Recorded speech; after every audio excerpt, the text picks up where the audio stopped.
नमस्कार, मैं हूं विनय सिंह। रात के 9 बज रहे हैं और समय है जेपीएससी पर बात करने का। जेपीएससी को लेकर के जो हम तक खबर आ रही है कि क्या कई लोगों ने कमेंट किया था कि क्या 326 लोगों को कोई कोई सूचना ऐसी दी गई है कि कोर्ट की ओर से कोई उनको बोला गया है, कोर्ट की ओर से क्या कोई नोटिस भेजी गई है, ये बात में सच है या गलत है। तो इस पर आज बात करेंगे कि जो छठी जेपीएससी थी, इसे लेकर क्या 326 कैंडिडेट के पास में कोर्ट की ओर से क्या कोई सूचना दी गई है, कोई नोटिस भेजी गई है, और साथ ही बताएंगे कि 7वीं जेपीएससी को लेकर सरकार क्या कुछ सोच रही है।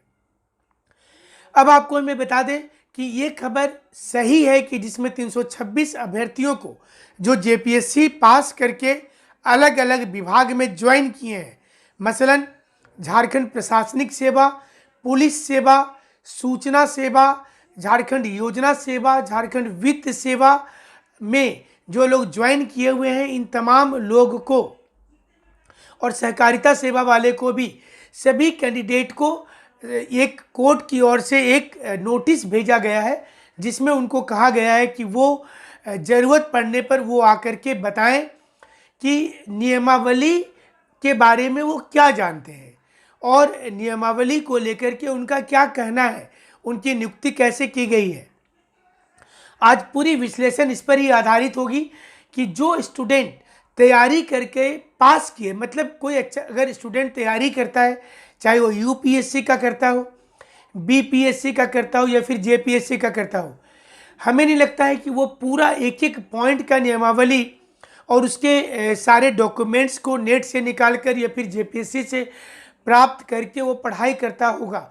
वो इतिहास, भूगोल, संविधान, लोक प्रशासन, कानून, इन सारी चीज़ों को पढ़ता है, लेकिन नियमावली के एक एक विधि को पढ़ना हमें नहीं लगता है कि कोई भी कैंडिडेट पढ़ता होगा। 326 कैंडिडेट को ये अधिसूचना जारी की, ये उनको नोटिस दी गई है कि उन्हें आकर के बताना है कि किस आधार पर उनकी नियुक्ति की गई है।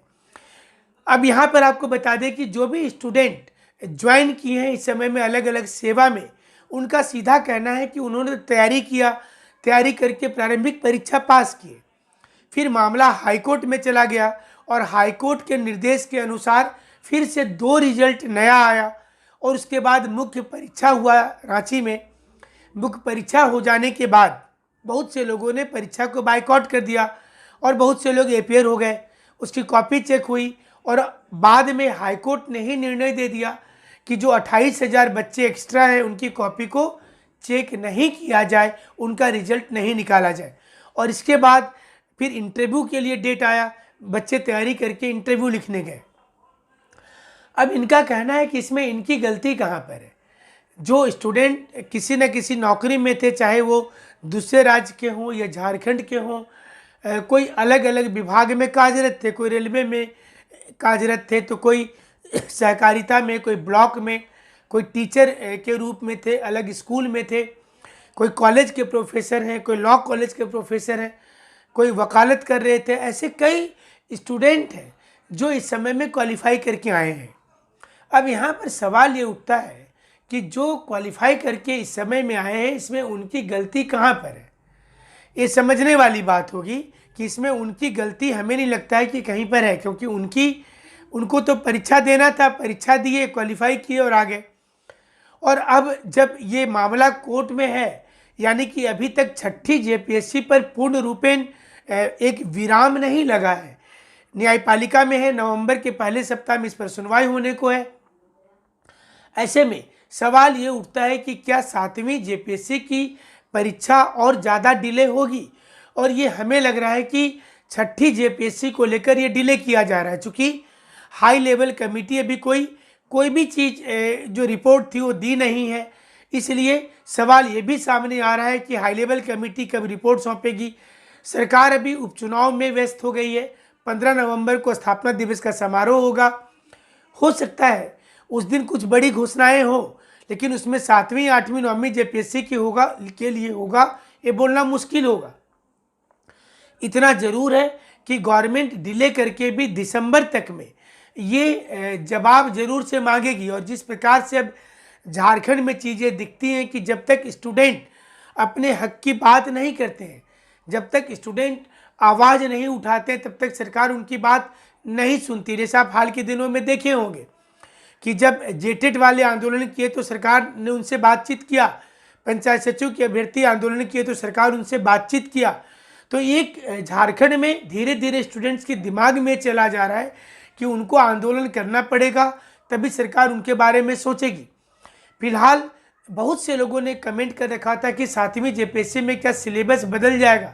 हमारा मानना है और जो हमारे पास खबर है इसके मुताबिक सिलेबस चेंज नहीं होने जा रहा है, क्योंकि सरकार इस समय पहले से ही एग्ज़ाम्स पैटर्न को लेकर बहुत उलझन में है और उसमें खास करके रिजर्वेशन पॉलिसी को लेकर।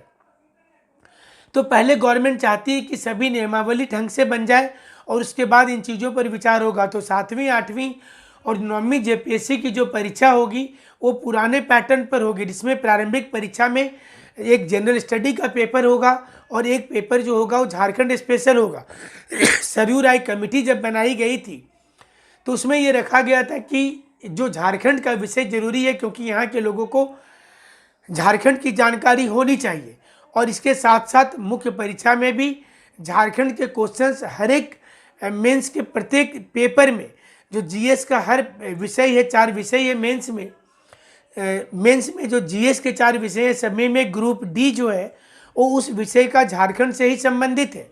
और इसके अलावा मुख्य परीक्षा में एक क्षेत्रीय भाषा को भी इम्पोर्टेंट कर दिया गया था। इसका उद्देश्य यही था कि झारखंड में जो लोग रहने वाले लोग हैं वो झारखंड की संस्कृति को समझ पाएंगे, यहाँ की भाषा को समझ पाएंगे, तो उनके लिए आसान होगा कि वो जब नौकरी में जाएंगे तो जो लोकल लैंग्वेज जो जानते हैं उनसे फ़ायदा मिलेगा, उनको भी मिलेगा और वहाँ के लोगों को भी मिलेगा।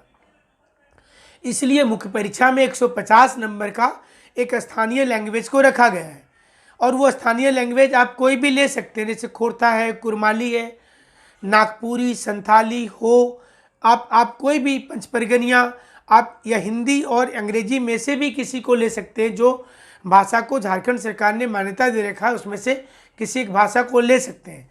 फिलहाल जब आप घर में तैयारी कर रहे हैं तो आपको जनरल स्टडी का पेपर से का क्वेश्चन बैंक देख करके तैयारी करनी चाहिए और यूपीएससी का पैटर्न को फॉलोअप करना चाहिए, क्योंकि यूपीएससी के पैटर्न पर ही सारे स्टेट वाले फॉलोअप करते हैं।